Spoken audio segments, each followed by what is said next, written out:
Bonjour à toutes et à tous, j'espère que vous allez super bien.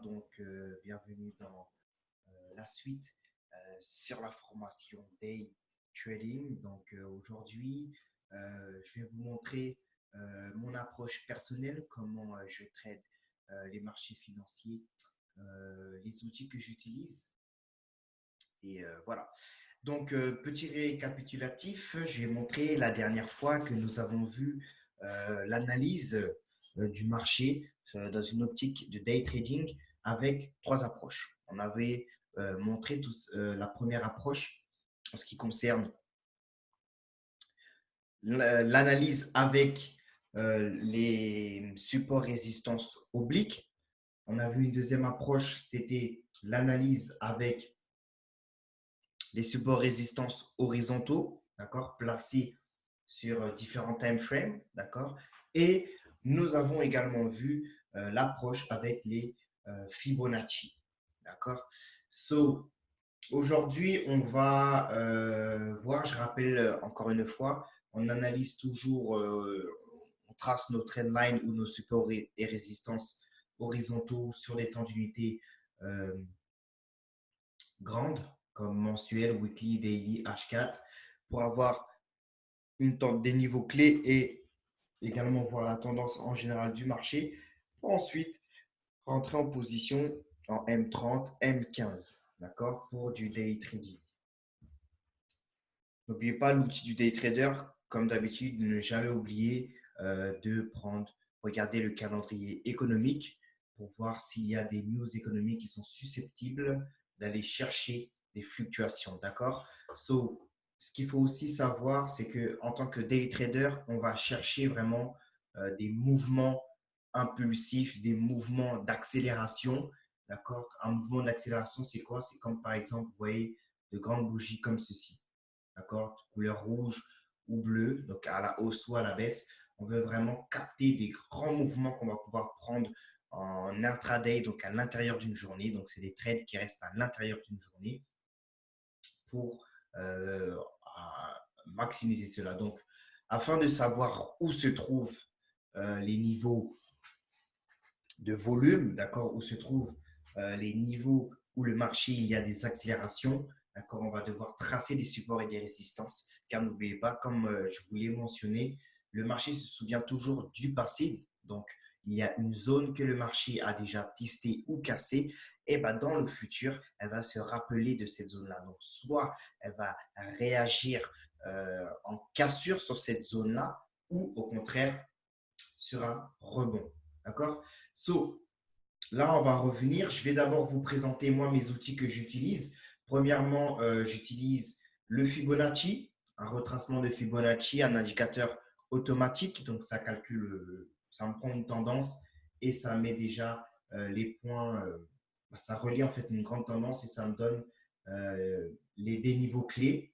D'accord. Donc, le niveau 61,8, 50, 38 et 23,6. J'ai également dans mon graphique, le Fibonacci, ce qu'il faut savoir, c'est que ça me permet d'avoir des niveaux clés, d'accord. C'est là où je vais pouvoir rentrer en position, prendre des profits, etc. D'accord. La moyenne mobile ensuite, deuxième outil que j'utilise dans mon graphique, c'est la moyenne mobile, d'accord, 20 périodes, qui me permet en fait tout simplement de voir la tendance du marché, d'accord.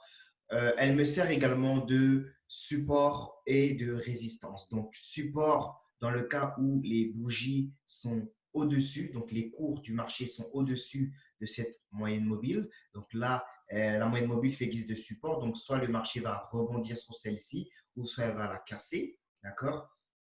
Comme vous pouvez le voir ici, on a eu une petite cassure, on a eu un rebond dessus, ensuite une descente, et puis on a réintégré. Lorsque les cours sont en dessous de la moyenne mobile 20 périodes est considérée comme une résistance, d'accord? Parce que les cours résistent. Donc, généralement, vous voyez qu'ici, là, le marché a cassé la moyenne mobile qui faisait guise de résistance. On a un signal haussier, d'accord? Donc, généralement, vous allez voir sur les cours, quand vous voyez que vous avez une première tendance haussière, donc les cours évoluent au-dessus de la moyenne mobile, vous allez voir qu'ensuite, on fait une sorte de pullback. D'accord? Un pullback, c'est tout simplement un niveau où le marché en fait se repose. Donc, on a une tendance, ici, une accélération, une correction, donc une prise de profit ou une pause, le marché se repose pour ensuite reprendre une tendance haussière. Et comme vous pouvez le voir ici, vous voyez qu'on est descendu sous la moyenne mobile et on a réintégré pour une tendance haussière. Donc vraiment, quand vous avez un signal comme ça, comme ceci, c'est un bon signal que euh, que la tendance précédente, elle est saine et qu'elle risque de continuer ces niveaux. Notamment ici, on était dans un niveau, si vous regardez le Fibonacci, niveau 50. OK?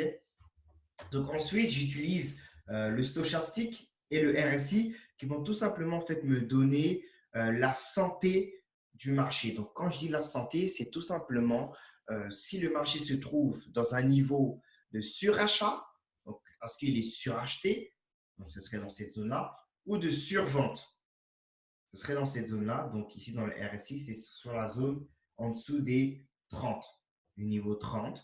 Ou au contraire, si le marché est dans une zone de neutralité. Ce que j'aime beaucoup, comment les scénarios que j'aime avec ces indicateurs, c'est tout simplement lorsque mon RSI ou le stochastique ou les deux sont dans une zone de neutralité. Généralement, c'est que le marché se prépare ou c'est en attente de quelque chose. Et généralement, ben, il y a des accélérations quand même importantes.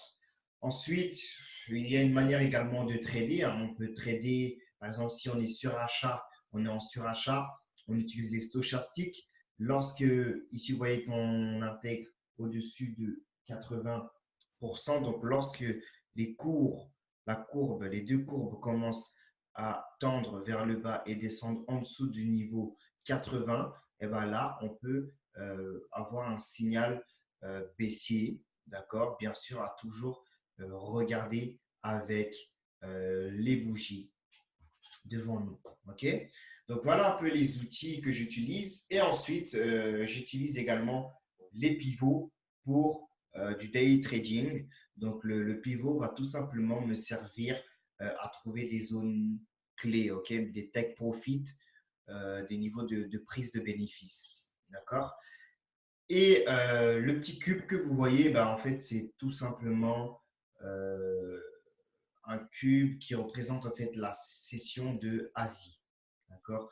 Donc, pour ma part, je ne trade pas ici, d'accord? Je trade la session de toujours de Londres et de New York, car c'est là où il y a le plus de mouvement et puis vous pouvez l'observer de toute façon ici, hein. Donc, là aussi, je ferai l'objet d'une autre vidéo pour vous expliquer à quoi correspondent ces petits bougies-là durant la session de Asie, d'accord? Donc, généralement, ce sont les banques, les grandes institutions qui préparent leur position pour intervenir durant la session de Londres et de New York, car n'oubliez pas que nous avons noté dans la formation, dans les modules précédents, que la session de Londres, d'accord, donc les heures où le marché a le plus de volume, de volatilité, où il y a le plus d'intervenants sur les marchés, ce sont durant la session premièrement de Londres, ensuite de New York.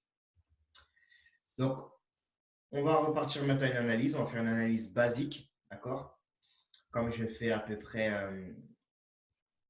en chaque fin de semaine, d'accord? Je vais tracer mes niveaux clés. Une fois mes niveaux clés tracés, j'aurai juste à observer le marché durant les journées, d'accord? Afin de décider des moments pour intervenir. Donc là, comme vous pouvez le voir, mon Fibonacci il est automatique. Pour vous, si vous n'avez pas cet indicateur, vous pourrez la télécharger sur la zone membre, enfin la zone boutique en téléchargement gratuit. Ou sinon, ben, vous avez juste en fait, si vous ne voulez pas utiliser un Fibonacci automatique, ce que vous avez à faire, c'est tout simplement en fait de déceler la plus grande tendance que vous voyez sous vos yeux. Comme vous pouvez le voir ici, c'est celle-là. Donc là, vous prenez votre Fibonacci, vous prenez le point le plus bas jusqu'au point le plus haut.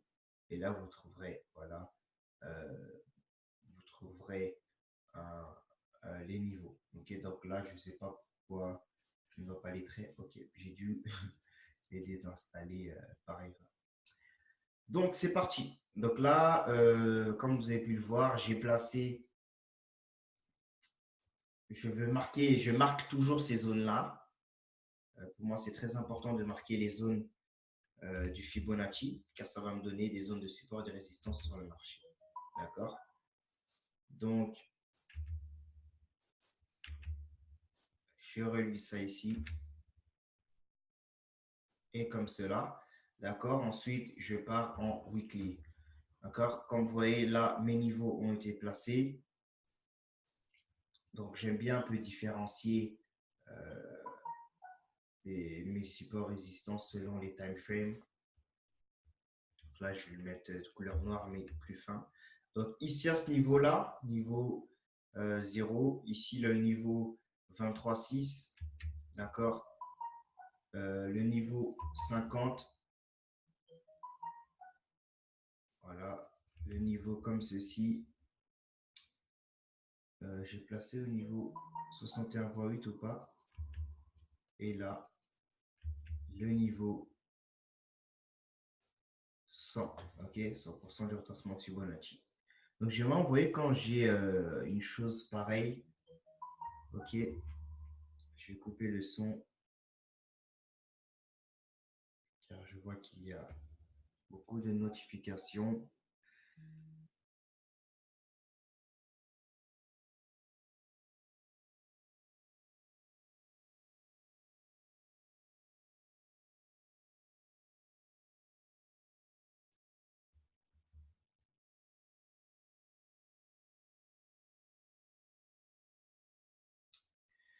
Donc voilà, tout a été coupé.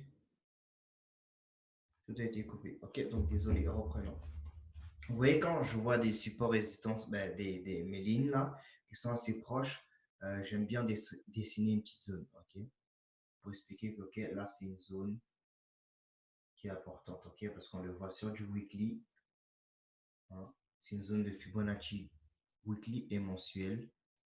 Hein, donc quand c'est proche comme ça, j'aime effectuer, en fait, marquer ces zones-là. Ok.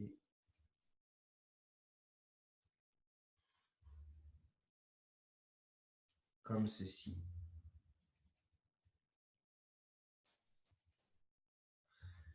Voilà, voilà, voilà, voilà. Ensuite, D1. On a encore des zones ici en D1. Je vais le mettre une même couleur, noir. Ici, on a déjà la zone. On a le niveau 50 et ici, niveau 61. À un moment ici, c'est le niveau 73. Niveau 73, j'aimerais la rajouter.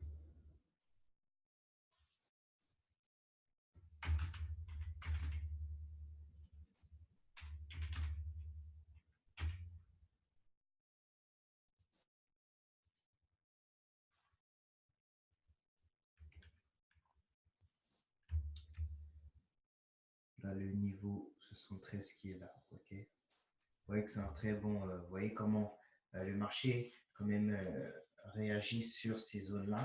Donc, soit on casse, comme je vous l'ai dit tout à l'heure, vous voyez là, on a un support qui a été cassé. Boum, on l'a bien cassé. Vous voyez, la bougie, elle est très forte. Une belle bougie rouge. Là, vous voyez qu'on a continué notre descente. Boum, à ce niveau des 61,8, pullback, clac, le marché revient tester, puis boum, il continue sa tendance baissière.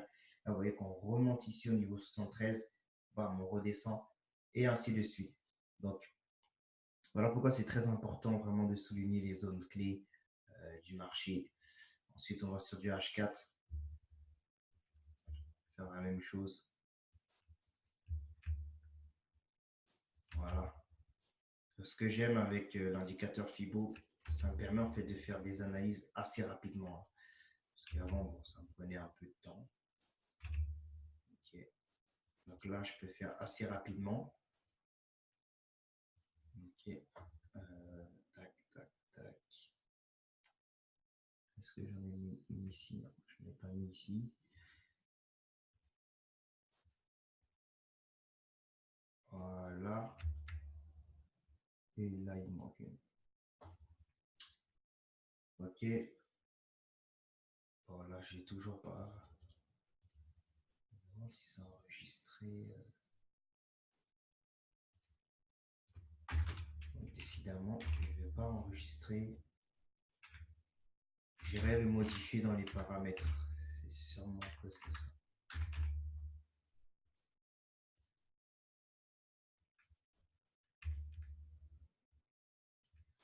Voilà, voilà, voilà.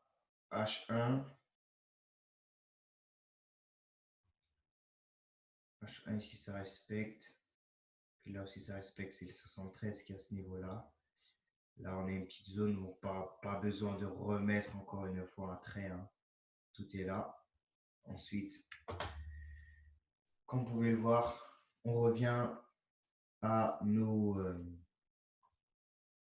graphique où on va intervenir en fait, M30, M15.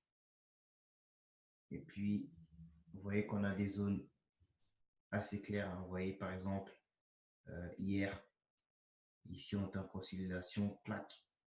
Là, on voit que le marché, on est dans une tendance haussière. Boum, on descend un peu, on fait un petit boulevard sur la moyenne mobile, on remonte sur la moyenne mobile, au-dessus de la moyenne mobile, ensuite on reste au-dessus de cette moyenne, boum, là vous voyez qu'on a un deuxième pullback, ensuite on réintègre la hausse, et là vous voyez qu'on est revenu tester ce niveau-ci, d'accord, niveau des 1, 1797, ok, ensuite là vous voyez que le marché redescend, boum, au niveau de la moyenne mobile, on réintègre pour retester le support, on a un rejet, une tendance baissière, on remonte un peu. Là, on observe que le marché consolide, d'accord. Donc, le marché est une zone de neutralité durant plusieurs heures, hein, d'accord. Ça, c'était aujourd'hui, durant la session d'Asie, vous voyez que là, le marché commençait à être en range. On a eu une petite poussée vers la hausse. On a touché un deuxième niveau ici du support. Donc celle-là ici devient résistance. Donc on la casse. Et là, comme vous le voyez, on est en zone de surachat ici. Et dans ces zones ici de surachat, là, le marché nous fait un pattern de retournement. D'accord, ça c'est une pattern. Là, vous voyez que le marché, boum, réintègre une baisse. Il vient casser ce support qui est devenu résistance. On revient toucher les points pivots. Deuxième fois, le support numéro 1 donné par les pivots. On brise également le support que nous avons tracé avec le retracement de Fibonacci. Une cassure franche, vous voyez, ça c'est une cassure très franche. Boum, on intègre ici jusqu'au niveau support numéro 2. Donc en gros, pour les initiés, ils auraient pu rentrer là, on aurait pu rentrer ici. Bam, ça nous fait un bon 700 points. Pour ceux qui sont un peu plus sécuritaires, on aurait pu rentrer là, à partir de ces niveaux, donc en dessous de la moyenne mobile et en dessous du range. Hein, ça, c'est un beau range, si vous observez bien. Ça, c'est un range. D'accord, un beau petit sommet où il y a distribution et là, boum, le marché claque. Descend, descend, descend, descend, descend. Ok, donc voilà pour Euro-USD. On va faire la même chose pour. On va faire la même chose pour.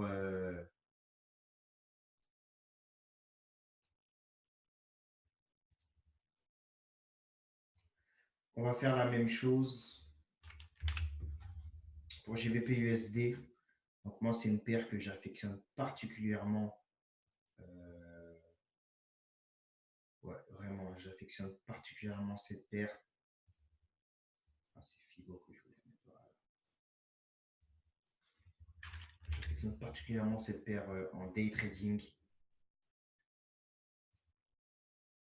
Ça, c'est Wave. Non, c'est pivot. Ouais, c'est pivot. Visualisation. Non, c'est pas toutes les time frames.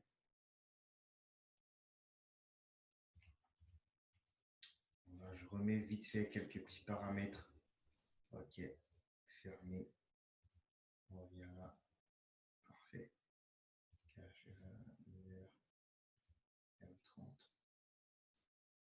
Super, donc je vais enregistrer le modèle.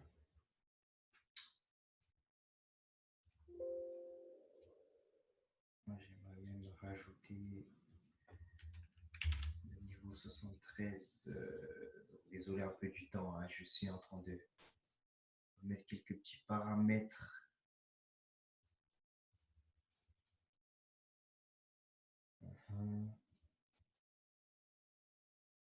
Et je veux pas toutes les visualisations. Je vais sur du H1, H4. Comme ça. Visualisation, only big fibo. Ok. Voilà. On ferme.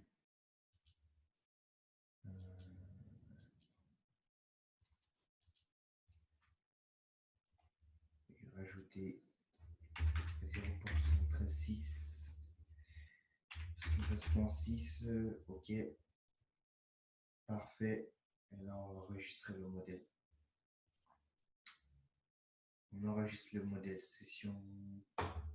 Fibo, save. Ok. Ok, bon. Il s'enlève automatiquement au niveau 73. Bon, c'est pas grave, je regarderai ça plus tard. Donc, voilà, encore une fois, on refait la même chose. Ok, donc là, étant donné que vous avez vu un peu comment on fait ceci, on va prendre un peu plus de vitesse. Donc, si vous observez, hein, vous voyez que c'est assez rapide. C'est assez rapide pour tracer nos niveaux clés. Hein.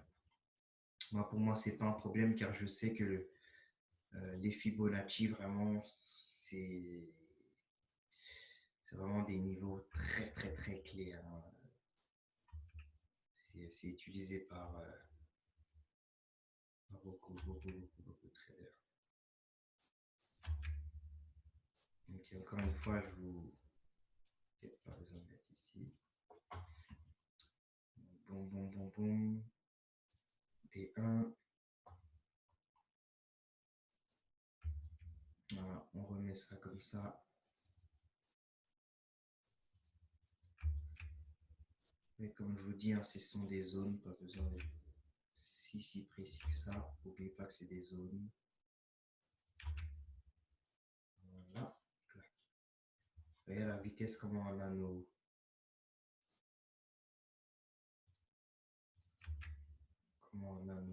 points clés. Hein. Donc, si vous mettez pause, vous allez voir que le marché respecte vraiment ces zones-là. Okay.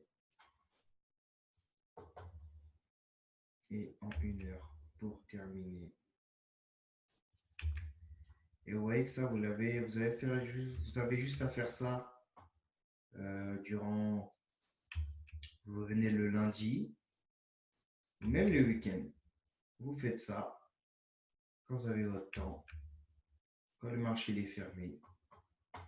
Ensuite, vous revenez juste durant la journée, ou du moins une journée de trade, de trading, et là vous regardez juste les niveaux clés.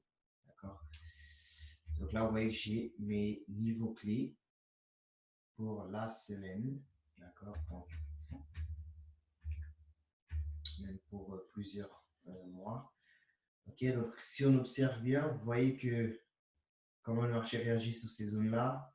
On a un support ici, boum, une cassure. On relève là, une recassure, on remonte ici. On vient retester ici ce support. Là, le marché échoue. Boum, on casse ici la résistance. Là, le marché vient se poser et continue sa descente. Vous voyez que ici, ça c'est un niveau clé. D'accord. On a une première. Ici, le marché est venu tester cette zone et boum, directement, on a une longue mèche. Ça, c'est une pattern très, très important. Bam, là, le marché commence. Il remonte. Il casse ici la résistance qui devient support. On monte, on continue à monter. Ensuite, vous voyez qu'on casse ici notre support. Bam, on vient toucher le niveau résistance 1.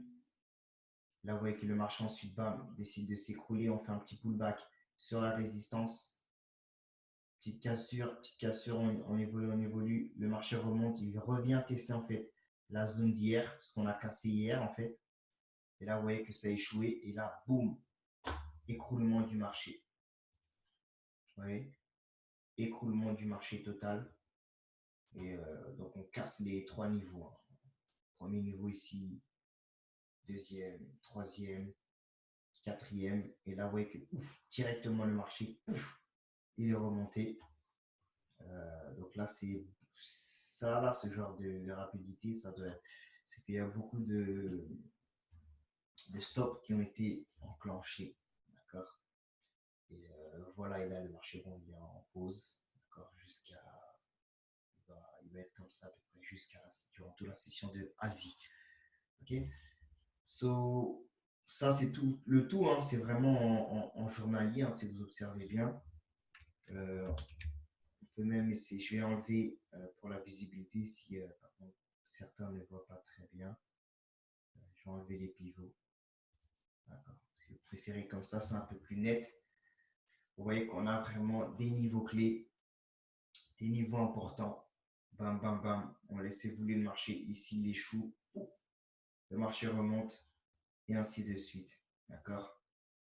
Donc, vous pouvez utiliser les pivots ou sinon, vous pouvez juste utiliser aussi les supports et les résistances tracées avec vos niveaux clés, hein. Donc, voilà comment le marché lui respecte. Vous voyez, bam, ici on rentre, ici on a une cassure, clac. On a un objectif à ce niveau-ci. On laisse le marché évoluer, ok.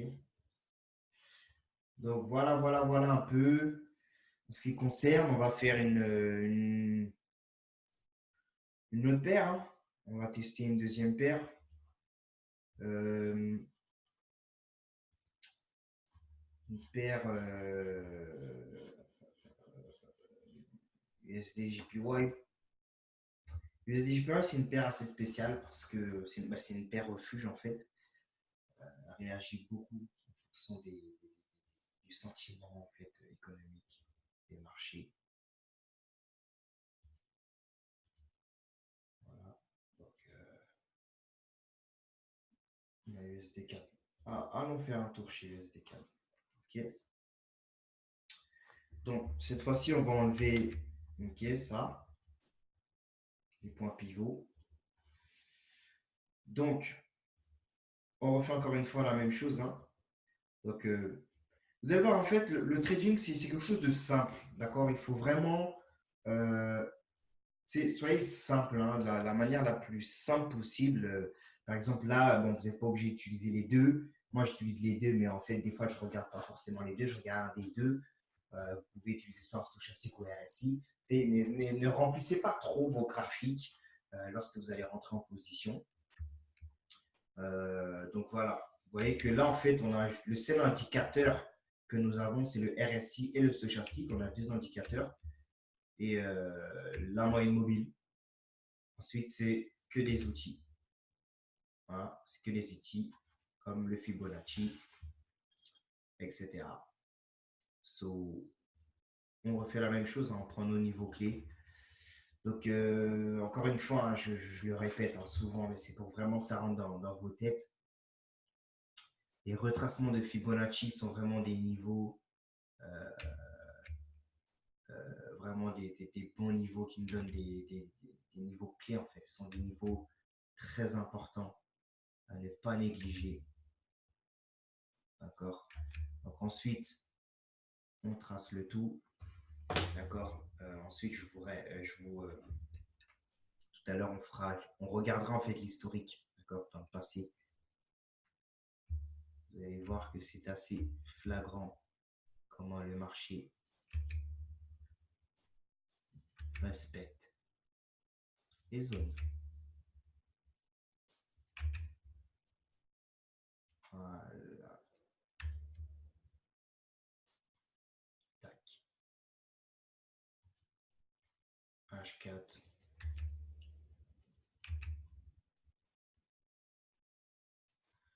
On est en 4 heures. Et pour finir, on installe en H1.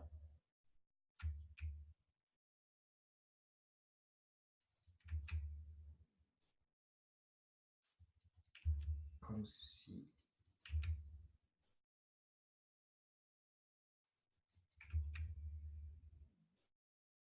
Et voilà. On vient à M30. Donc voilà, on peut observer nos niveaux, ou en M15 hein, si vous préférez. Moi j'aime bien M30 parce que les bougies sont plus lisses, on voit le graphique est un peu plus clair. Ok, donc regardons qu'est-ce que le marché a fait, on va regarder dans le passé. Hein. Voilà, attendez, je vais enlever ça.